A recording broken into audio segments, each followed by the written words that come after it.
Isaac Azerad is the Executive Director of Temple Beth Israel on Longboat Key, past Director of Communications at the Jewish Federation of Sarasota Manatee, a past board member of Jewish National Fund, past president of Temple Emmanuel. He ran the Main Street Graphics for 30 years, and he is currently president of Bismarck Consulting. Isaac has worked, studied, and lectured around the world on matters of Middle Eastern affairs, Jews from Muslim lands, and the Six-Day War. And with that, I will turn the program over to Isaac. You're on. Well, thank you very much. Good afternoon, friends, and thank you for this great introduction. Lots of good programs happening at Temple Beth Shalom. Um, I always feel welcome when I come to Temple Beth Shalom. After all, I have many friends, as you can see. We've communicated, and I want to thank Rabbi Siegel. I want to thank Eric Farber, President, and Al Tridell, my friend and colleague, who started this tradition of exchanging programs of mutual interest between Temple Beth Shalom and Temple Beth Israel. Also, I want to thank Joel Servitz and Elliot Korn for helping with the introductions, the technology, and all around being good guys. I want to note also that, and I see a lot of fans in the audience, I want to note that Rabbi Snyderman, our rabbi at Temple Beth Israel, is in the audience as well, and I'm happy to see that. I hope you had a chance to view the Shaltiel film. It was a BBC TV series, and so it was an hour and a half long. And do not worry if you missed it. It's still on YouTube. You can get the link from Joel. I had sent it to him before, and you can also email me at some point, and I'll be glad to share the link with you. The film's genesis in itself and how it came about and how it almost didn't happen is a story by itself, but more on that later, maybe towards the end of my presentation. You know, the tracing of a single family history through millennia takes on universal meaning as a symbol of our people's travails through history. The Jewish people has suffered repeated expulsions, persecutions, massacres, and forced conversions. And from the Exodus from Egypt to the horrors of the Holocaust, which we commemorate today, Jews have endured. And the Shaltiel Saga is in part a representation or a small microcosm, if you will, of the story of the Jewish people.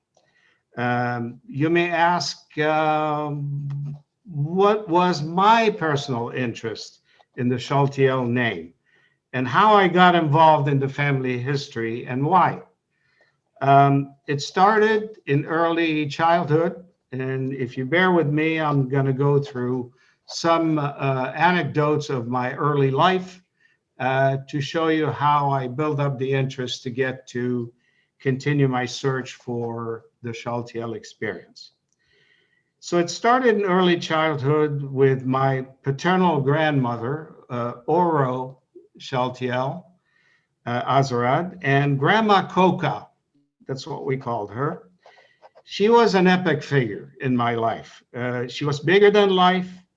With her loud laughter and colorful language, floral dresses, flamboyant scarves, and hats. So you can imagine a little bit what I'm talking about.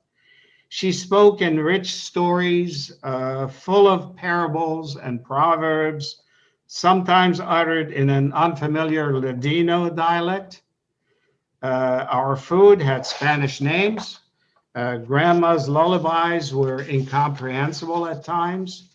She occasionally, out of frustration, had expressed in loud Ladino name calling and shouting, et cetera, et cetera. So that image remained with me as my first impression.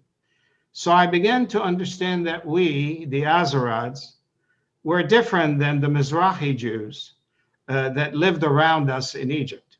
We were Sephardim and originating from 16th century Spain and perhaps even before.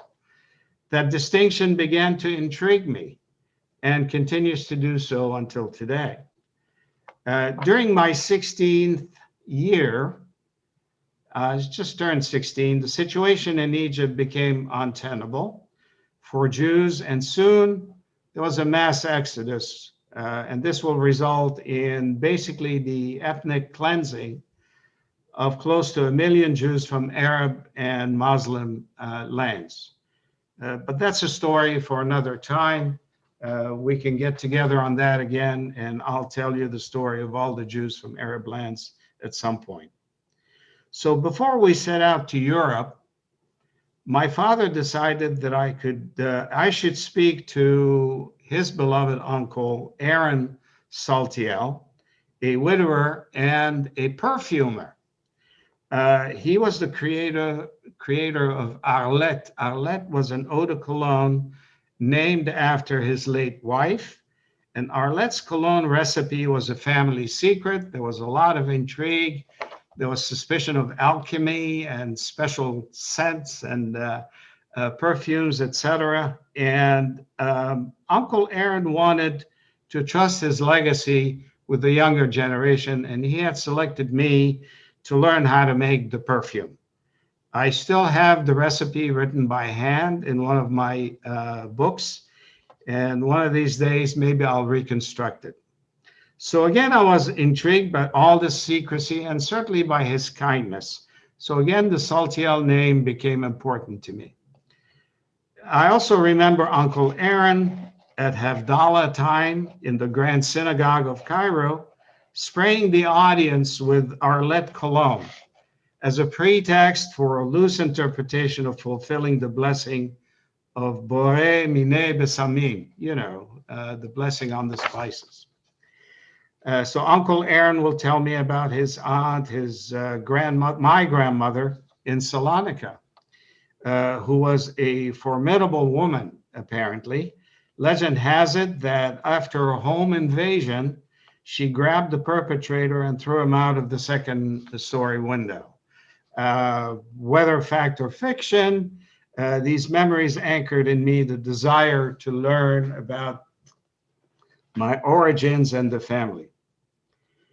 So it's often through personal stories and a need to make sense of our world and our accident of birth. I mean, we don't decide where we're going to be born and when, that we turn to genealogy and the tracing of our lineage.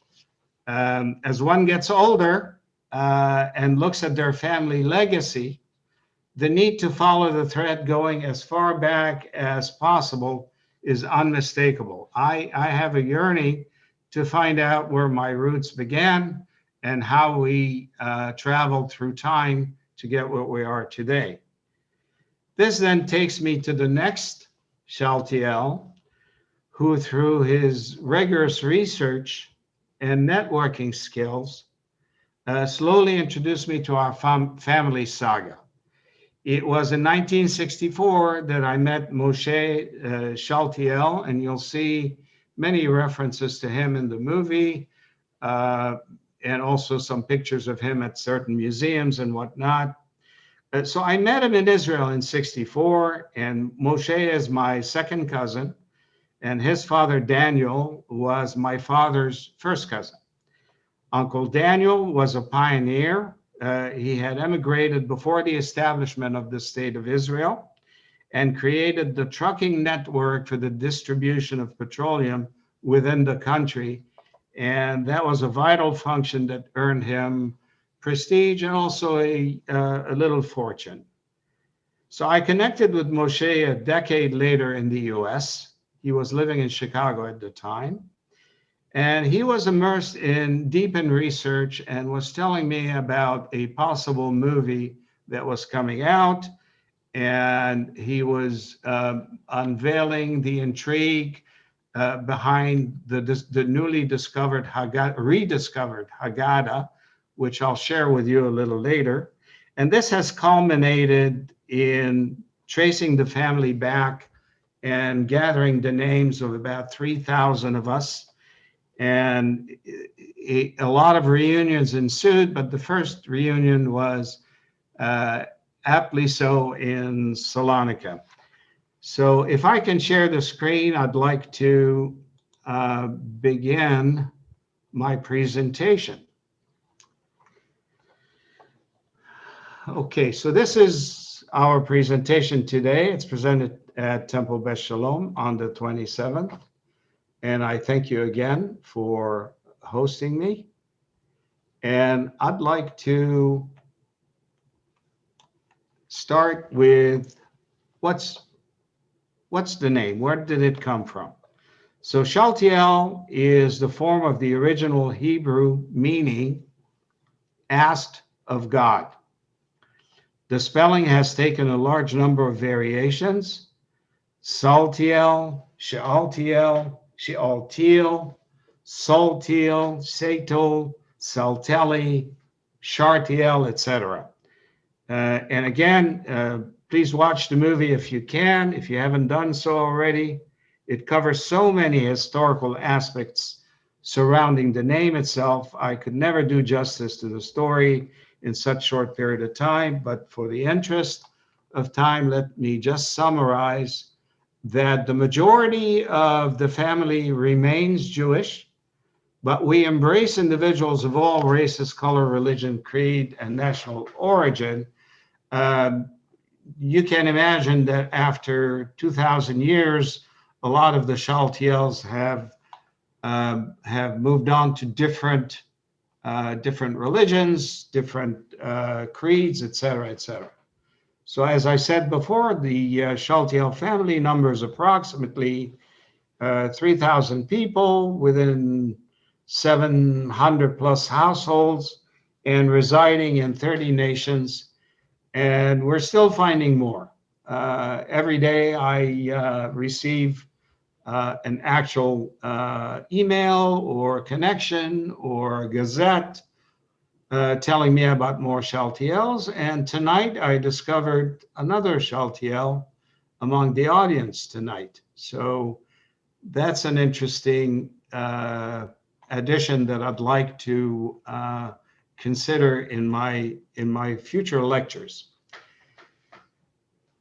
Okay, so we now have a biblical notation or citation of the name. I'm going to go over that a little bit to show you where are the citations, where they came from, etc. Bear in mind when one deals with biblical citations or archaeological findings of more than 2,000 years, we should take everything with a grain of salt. No one was actually there to recount what happened.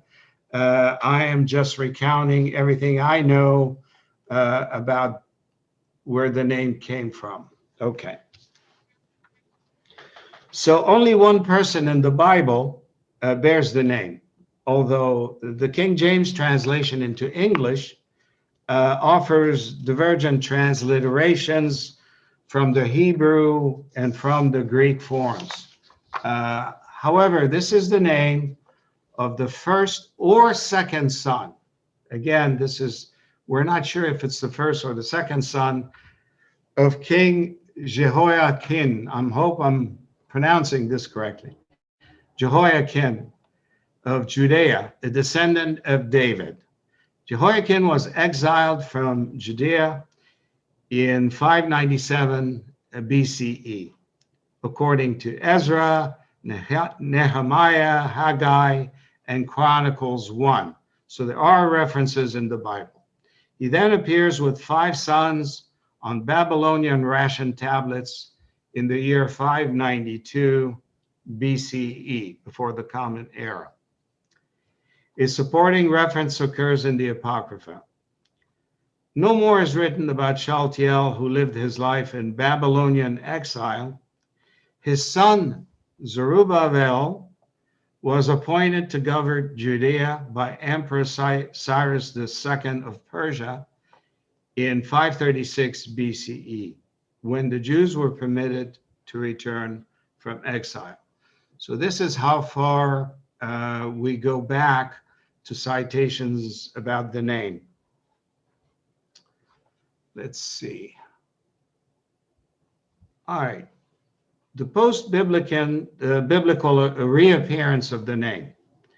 After the destruction of the Second Temple in Jerusalem in 70 CE, Common Era, by the Romans and the diaspora of the Jewish populations, the remaining center of Jewish life became Babylon. And Jews lived under the authority of the exilarch. Now, an exilarch is a Jewish king in exile who qualified for the honorific Mar, M-A-R. Mar in modern Hebrew means mister. In ancient Hebrew, Mar denotes something akin to master, or it's an honorific title of sorts. And the Mars were the ones in charge of running the Jewish community. And the name Shaltiel appears often with the designation of the word Mar in front of it. In Iberia, Portugal, and Spain, Jews had been present from Roman times, probably arriving as slaves from conquered Palestine. After the fall of the Roman Empire, Spain was invaded by the Visigoths. They initially practiced the early form of Christianity, which was relatively tolerant of the Jews. Of course, things changed very quickly.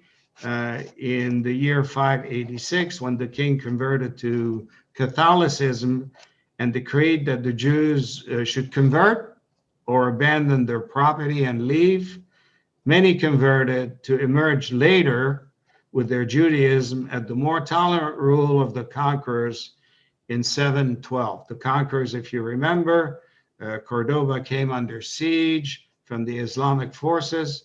And believe it or not, at that time, Islam was tolerant of Judaism, and the liberal character of early Islamic rules attracted many Jews to the area. The Spanish Christians of the time rose to fight for the liberation of Spain from the invaders.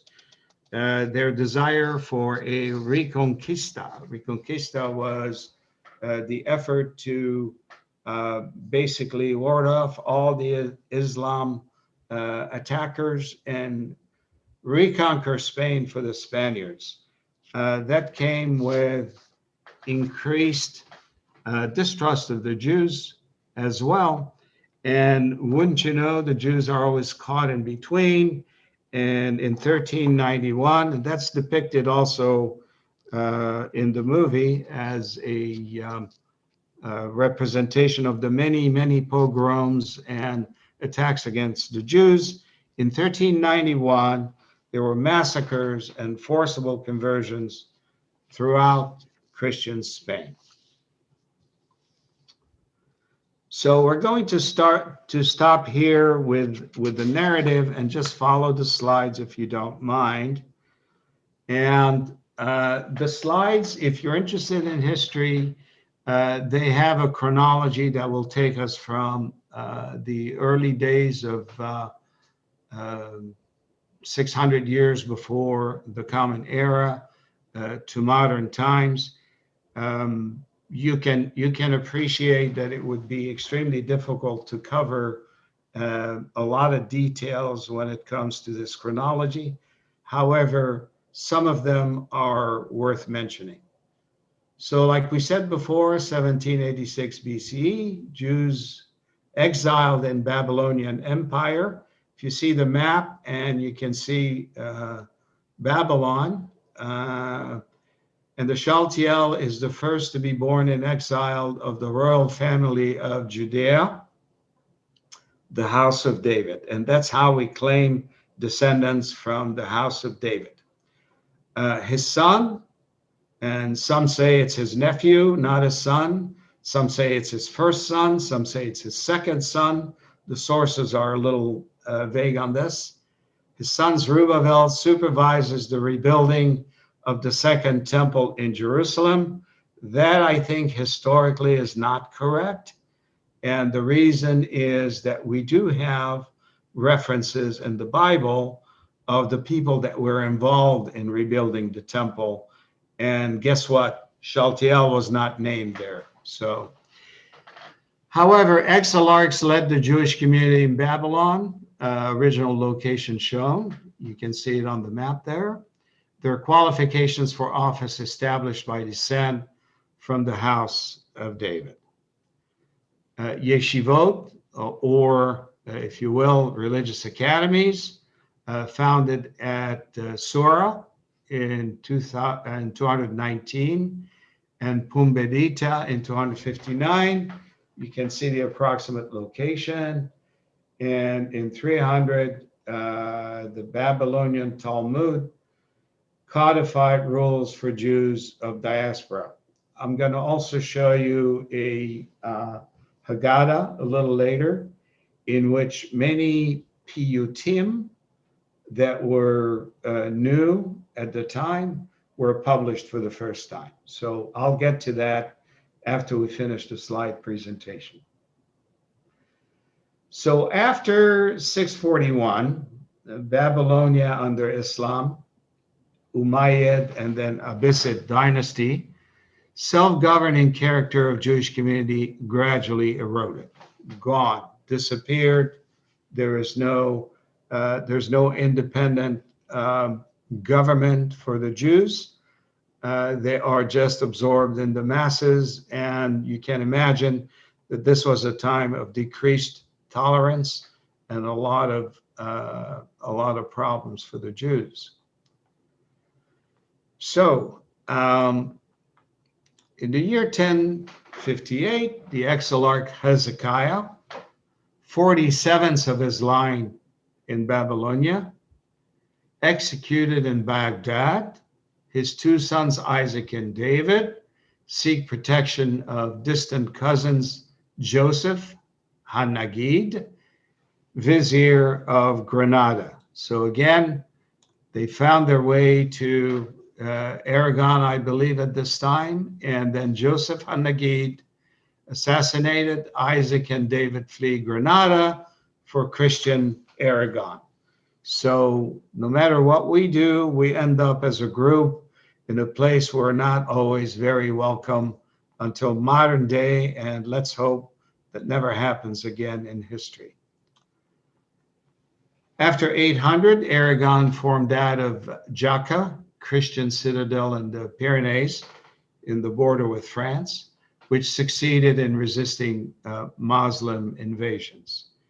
In 1050, Shaltiel is recognized as descendant of exilarchs with title Mar, joined with other prominent as Nesi'im. Nesi'im are princes to lead self-governing communities in Barcelona and environs.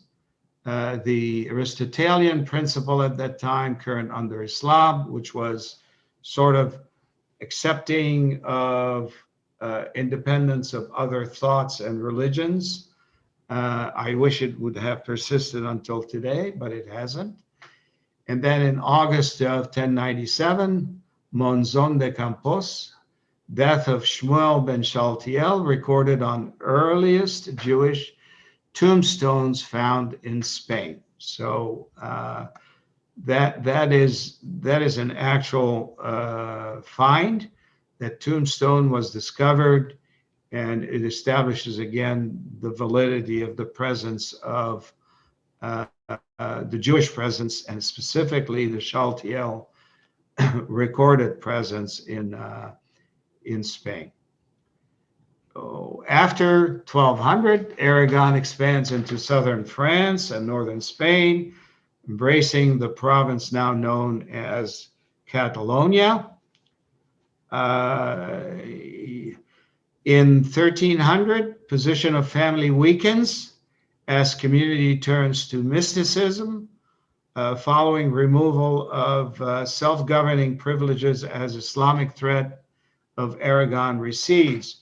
Rabbis will tell you that Kabbalah and mysticism was prevalent at the time among the Jews.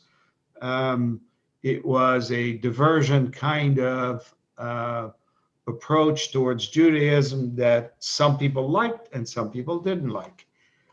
Um, okay.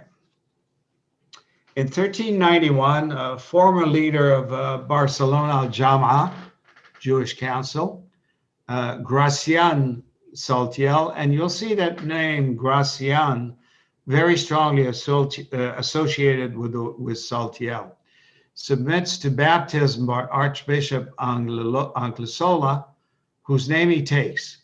Again, as the instinct of survival kicks in, a lot of our people decide to convert, at least uh, in on the outside, but remaining Jews on the inside.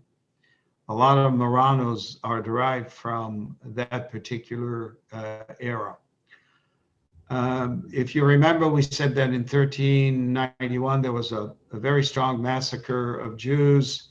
There were campaigns of forced conversions, and a lot of Jews flew the area. They went into uh, different places in the following century. In 1453, the Byzantine Empire falls to the Ottomans, and the Saltiels arrive in Salonika.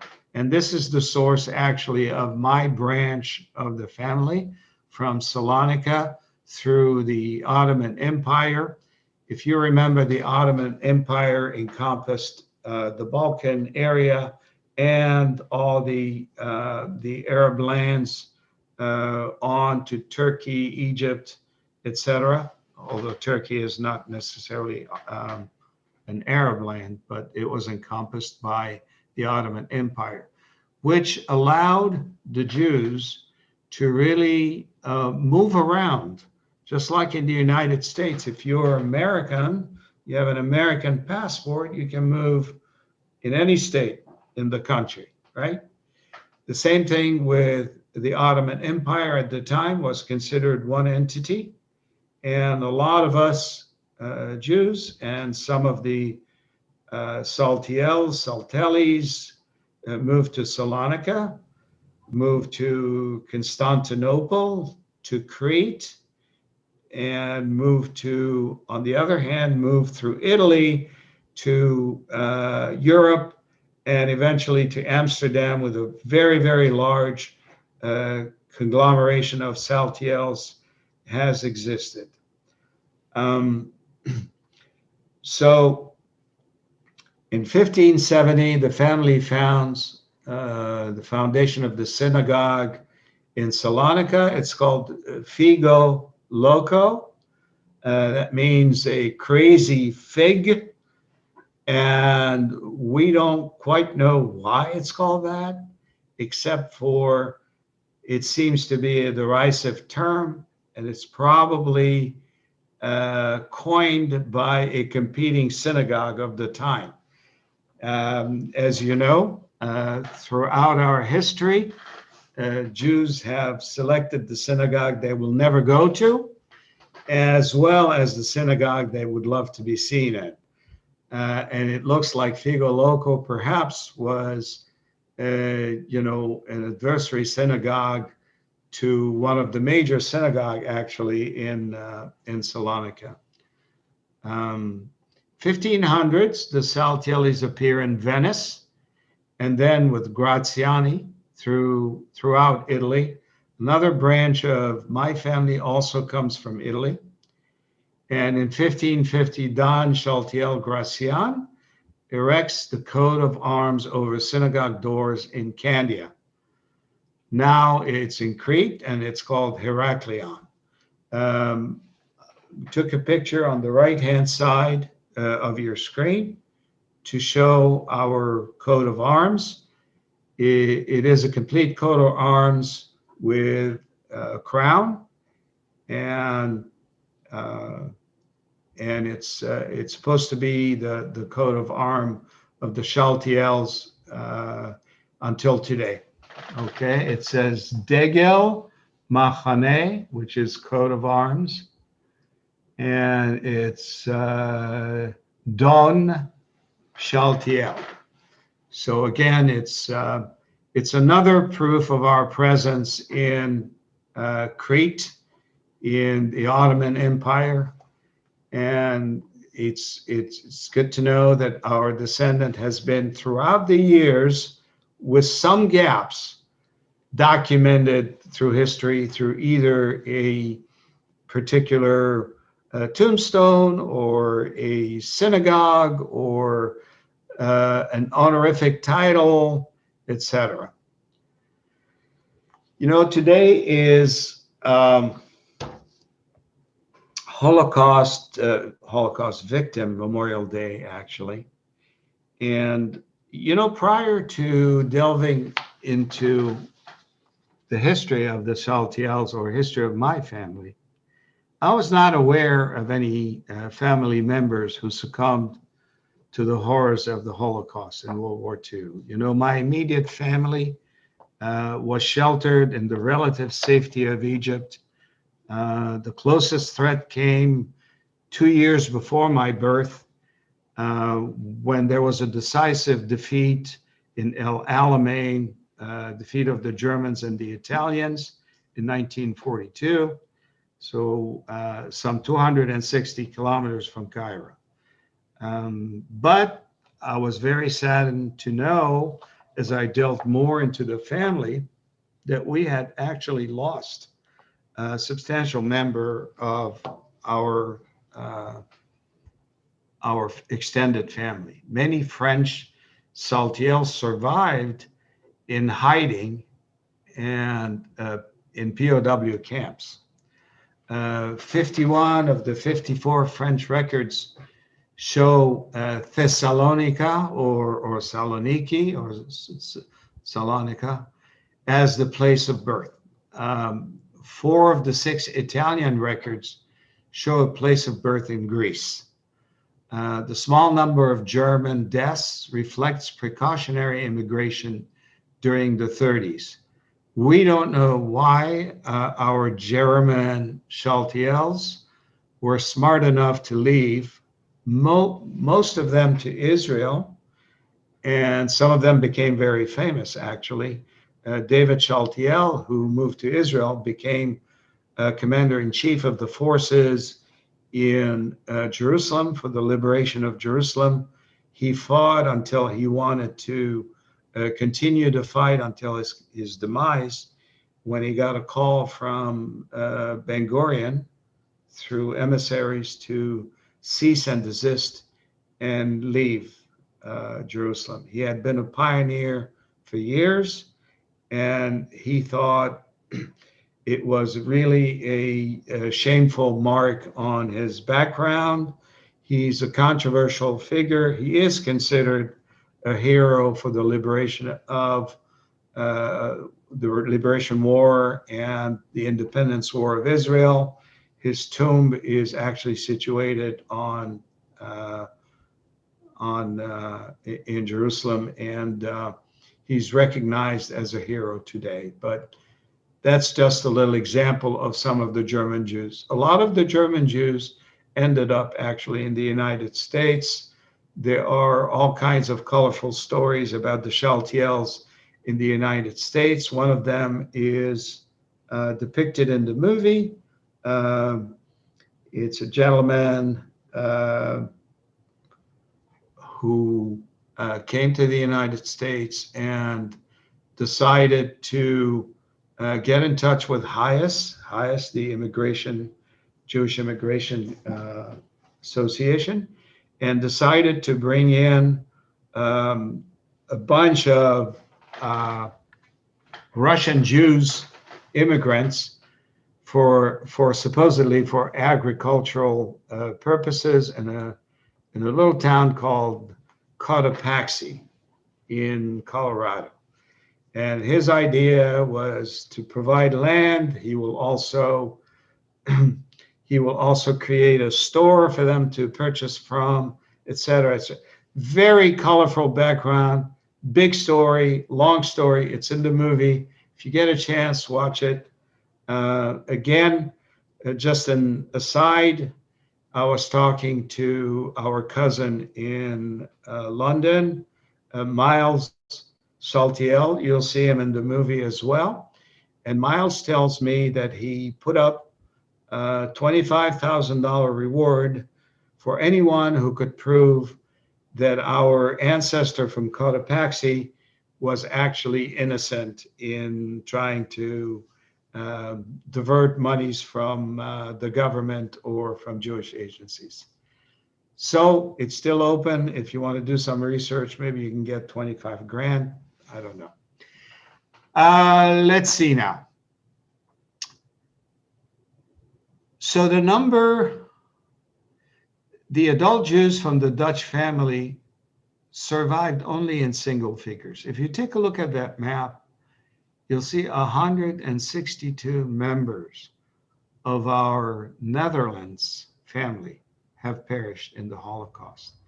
That is utter horror for one family to count that many deaths in one particular location.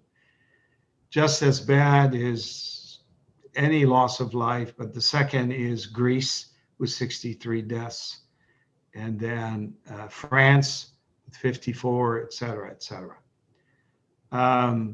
So by the end of the story, the number of Shaltiels in Salonika was actually halved in the two generations prior to 1939. During the Nazi occupation, some enjoyed the relative protection of Spanish nationality available to Balkan Sephardim after 1924. And here's a little anecdote that happened to me very recently. About 2 years ago, I was on a cruise to Scandinavia, and many of the passengers were international. And there was an elderly Greek lady, and I was intrigued by her width of knowledge and the way she spoke. And I approached her and I explained to her who I was, et cetera, et cetera. And I said, Greece, that's interesting. Some of our ancestors are Saltiels, And she says, oh, very interesting. My brother, during the war, hid a family, and their name was Saltiels. So here was a living person who may or may not have saved some of my family members during the war. That it was quite an amazing endeavor. What you see here is the Haggadah. Saltellus or Saltellis, Saltellus is the Latin writing of the name. I don't know why it was presented that way, but there's a little story about the Haggadah, the early 16th century Shaltiel Haggadah, also known as the Brother Haggadah, is the only manuscript whose ownership by a member of the Shaltiel family is documented on the body of the book. It seems likely, however, that all such surviving Barcelonan manuscripts, including those known as, there are like 4 or 5 that are known worldwide. One is called the Barcelona Haggadah, the Sarajevo, the Golden, and the Sister were owned also by ancestors of the modern Saltiels. The Nesiim, the princes of Barcelona, literally the princes.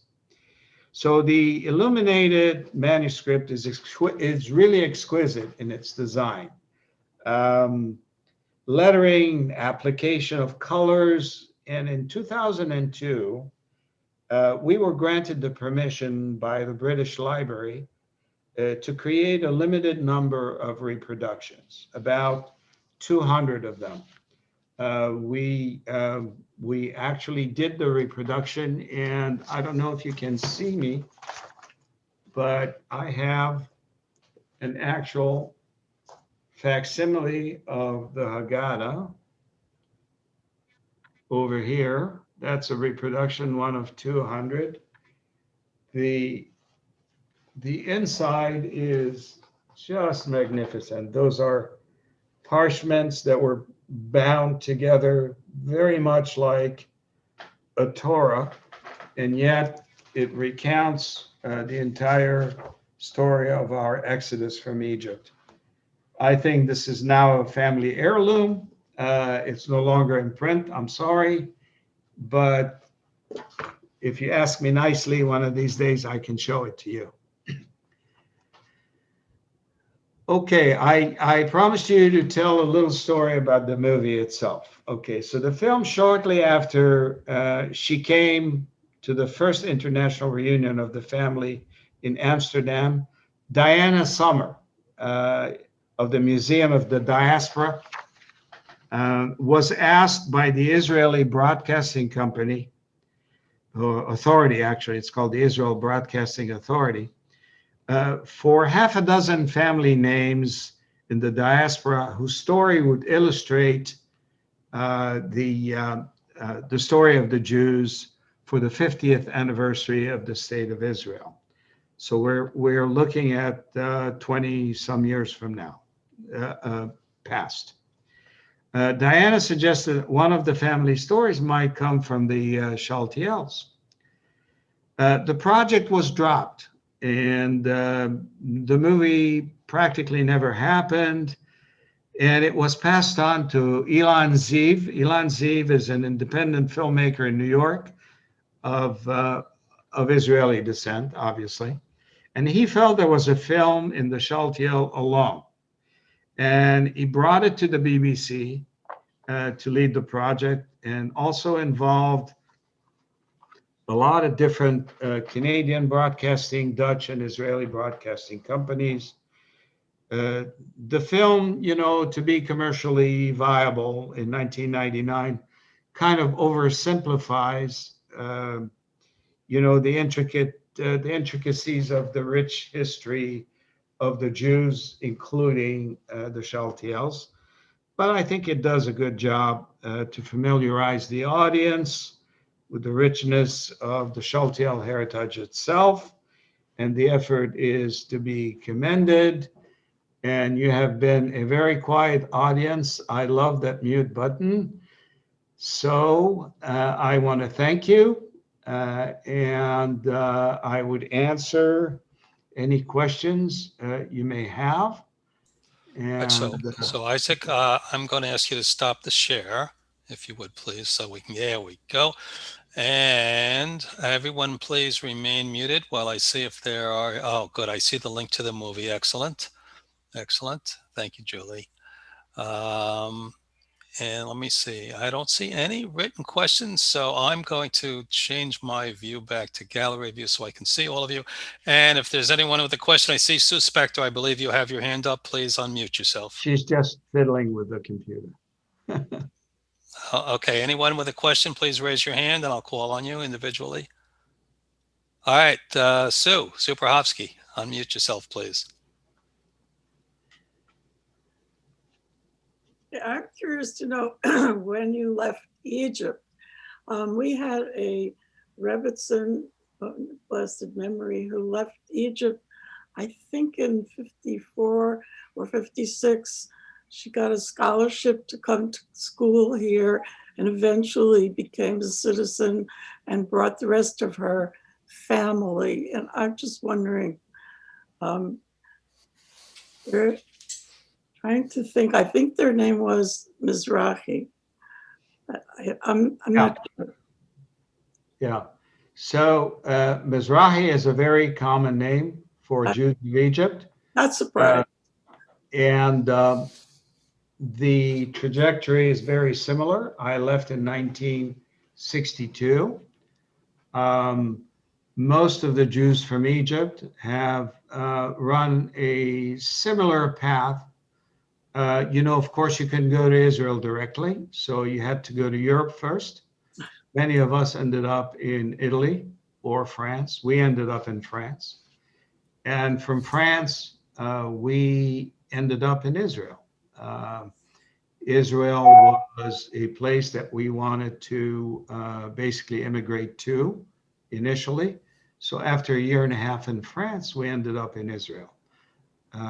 I personally left my parents and sisters in Israel to come to study in the United States. I had gotten a scholarship, and that's how I ended up here.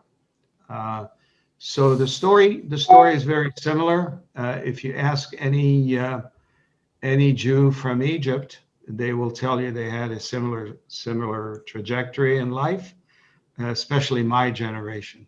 Uh, Generation before that was very privileged. Life in Egypt was a very privileged life where we had all the richness of a vibrant community with a very high intellectual degree of life, the arts. We also managed to have enclaves of comfort. So we had the homes and the cars and the chauffeurs and the maids and everything you can imagine. Uh, doesn't mean that we were particularly rich, but at the time, the amount of money that we had afforded us to have that kind of life. So when you talk to your Rebbitzin, I am sure she's going to concur with a lot of the things that I just mentioned. Anyone else? I see Al tried Al. Please unmute yourself. Sure. I want to get a little bit away from some of the Sephardic tradition. One of the things I recently read is some of the Shaltiels wound up as members of the British aristocracy. What do you know about that? Okay, so there was a Jacob Shaltiel that left Amsterdam. Amsterdam was the golden city on the hill. Actually, not on the hill. Amsterdam's flat, but it was the golden city at the time, and a lot of the Jews ended up in Amsterdam for a period of time where it was very accepting. Then came a period where things were not that great, and Jews pursue their financial interests as well as their security. Some of them ended up leaving and going to England, London specifically, and some of them became very prominent. And like many of the Shaltiels before them, a lot of them are used to being um, part of aristocracy, or if you will, part of the governing body. So a lot of them ended up participating in the affairs of the